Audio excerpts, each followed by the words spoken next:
जम्मू कश्मीर में कांग्रेस ने आखिरकार महबूबा मुफ्ती फारूक अब्दुल्ला के नेतृत्व वाले गुपकार अलायंस का हिस्सा बनने का फैसला कर ही लिया। जम्मू कश्मीर के जो प्रदेश अध्यक्ष गुलाम अहमद मीर है कांग्रेस के, उन्होंने ये घोषणा की है कि वो गुपकार अलायंस की पार्टियों के साथ मिलकर डीडीसी इलेक्शन लड़ेंगी। यानी करीब 2 हफ्तों तक जो संशय बना हुआ था, जो उहापोह की स्थिति बनी हुई थी कि कांग्रेस अब्दुल्ला और मुफ्ती के साथ जाएगी या नहीं, उस पर से अब पर्दा हट गया है।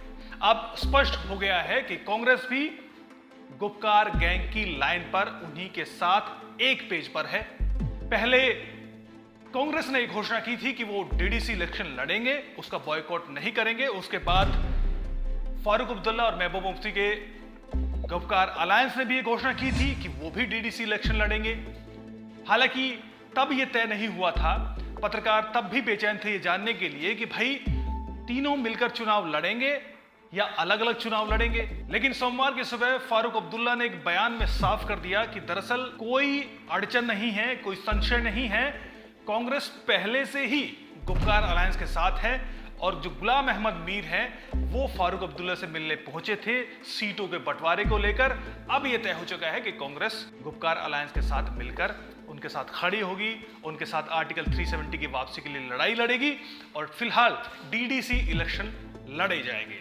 गुपकार डिक्लेरेशन में कांग्रेस सिग्नेटरी थी, लेकिन अब अलग हो गई है। कहाँ से अलग हो गई? मुझे मिलने आए थे आज। लेकिन उन्होंने कहा कि हम चुनाव अलग लड़ेंगे, नहीं जी लड़ेंगे। नहीं, सुनिए जी ये गलतफहमी आप दूर कीजिए। जी हम सब इकट्ठे लड़ रहे हैं चुनाव और कांग्रेस उसके साथ है। सर, कांग्रेस कह रही है कि हम अलग से भाई कब आपने सुनाइए? सर, कल जीए मीर ने प्रेस सुनिए, कॉन्फ्रेंस में कहा। कल अलग बात है। आज मीर साहब मुझसे मिलने आए थे ओके, वो डीडी और मीर साहब ने मुझसे ये कहा है कि हमने इकट्ठे इलेक्शन लड़नी है। मुझे नहीं समझ आती कि आपको कहाँ से ये तारे नजर आते हैं।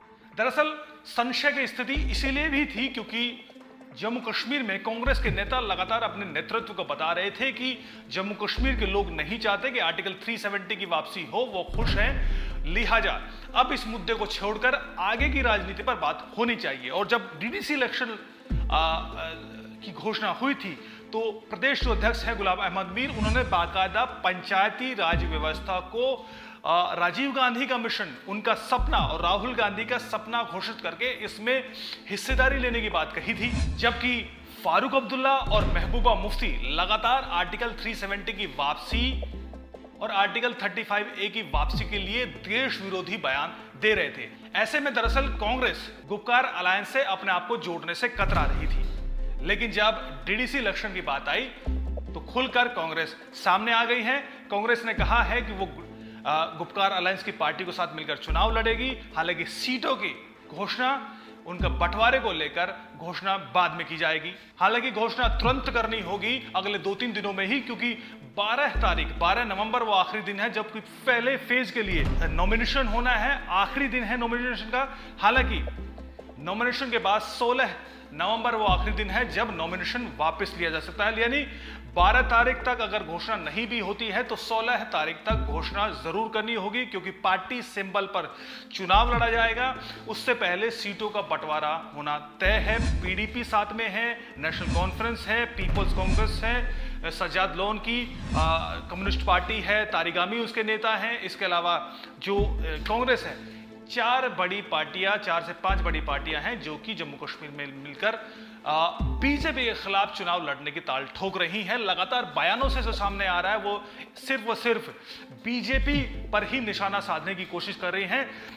सोमवार को महबूबा मुफ्ती ने भी कुछ इसी तरह का बयान दिया था, फिर से एक इस तरह का देश विरोधी बयान दिया जिसमें उन्होंने कहा कि बीजेपी कुछ इस तरह की राजनीति कर रही है जिससे जम्मू कश्मीर का जो युवा है वो हथियार उठाने को मजबूर है, उसके पास कोई चारा नहीं है। बीजेपी का नाम लेते हुए महबूबा मुफ्ती ने यह बयान दिया कि बीजेपी बोलने नहीं दे रही है, आवाज उठाने नहीं दे रही है। लिहाजा करीब 10 से 15 लोग हर एक गांव से हथियार उठाने को तैयार हैं। वो चाहते हैं कि जब बोलने नहीं दे रहे तो इससे बेहतर है कि वो हथियार उठाएं। इस तरह के भड़काऊ बयान महबूबा मुफ्ती दे रही हैं और जिसका सीधा निशाना बीजेपी है।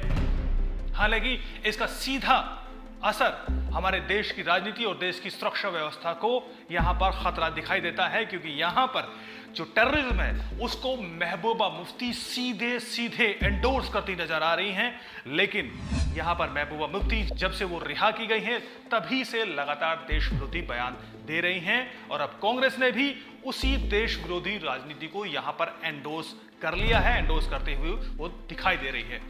इसके अलावा एक और जो बड़ा बयान नेशनल कॉन्फ्रेंस के नेता मुजफ्फर शाह, जो कि उमर अब्दुल्ला के कजिन ब्रदर हैं, यानी जो फारूक अब्दुल्ला हैं उनके भतीजे हैं, वो स्पोकपर्सन भी हैं नेशनल कॉन्फ्रेंस के। उन्होंने एक टीवी प्रोग्राम में कहा है कि जो वेस्ट पाकिस्तानी रिफ्यूजीज हैं, वाल्मीकि हैं, दलित हैं और जो गोरखा हैं, जिनको आर्टिकल 35A की वजह से मूलभूत अधिकारों से वंचित रखा गया था, दरअसल उनको जम्मू कश्मीर में अधिकार देने का कोई वैधानिक अधिकार नहीं है। यानी उनके खिलाफ यहां पर सीधे सीधे नेशनल कॉन्फ्रेंस आवाज उठाती दिखाई दे रही है। वो कह रही हैं कि ना तो वाल्मीकियों को अधिकार है, ना ही गोरखाओं का अधिकार है और ना ही वेस्ट पाकिस्तानी रिफ्यूजीज को।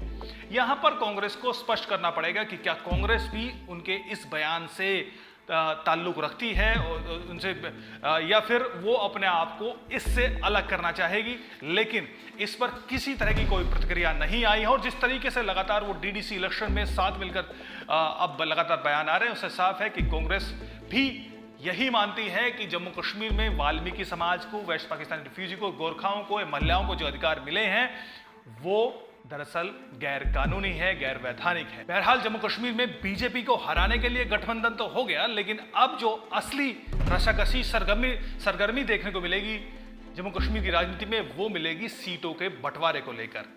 इसको लेकर अभी से ओपो की स्थिति बननी शुरू हो गई है कि सीटों का बंटवारा कैसे होगा। फिलहाल जो स्पष्ट स्थिति देखने को मिल रही है उसमें यह है कि जम्मू में कांग्रेस को ज्यादा से ज्यादा सीटें दी जाएंगी, जबकि कश्मीर घाटी में पीडीपी, नेशनल कॉन्फ्रेंस और पीपल्स कॉन्फ्रेंस आपस में सीटों का बंटवारा करेंगी। कश्मीर घाटी में कांग्रेस को कम से कम सीट दिए जाने की संभावना है। आने वाले दिनों में ये देखने को मिलेगा।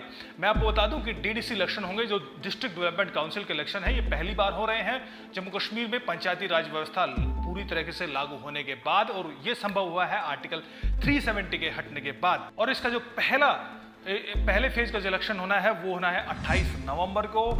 8 फेज में इलेक्शन होगा, 20 जिलों में 8 फेजेज में ही इलेक्शन होगा। हर एक जिले में 14 सीटें हैं, 14 सीटों पर इलेक्शन होगा और यानी कुल 280 डीडीसी की सीटों के लिए, जिला परिषद की सीटों के लिए इलेक्शन होना है। 8 फेजेज में होना है हर एक जिले में।